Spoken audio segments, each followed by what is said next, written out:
السلام عليكم لكاع الناس اللي كاينين في ايطاليا وعندهم تساؤل على رخصة السياقة في ايطاليا، خصوصا الناس اللي عندهم رخصة السياقة من 2020 للفوق.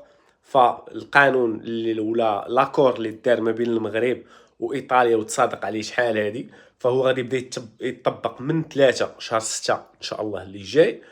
والطريقه باش تدفعوا البروسيدير وكل شيء راه غتلقاو الفيديو عندي في القناه ديال رخصه السياقه، سيروا شوفوه. دابا في الاول كانوا كيديروا لا كونفرسيون ديال رخصه السياقه اللي قدام اللي قبل من 2020. دابا حتى اللي عندهم 2020 ان شاء الله من 3 شهر 6 2025 فغتولي ممكنه. هاد الأخبار هادي راه أخبار زوينة لكاع الناس اللي عندهم خصوصًا رخصة السياقة ديال الشاحنات ولا ديال شي حاجة اللي كتكون مطلوبة هنا في إيطاليا، فراه غيسهّل عليهم الله. ما تنساش بارطاجي مع صحابك. تهلاو.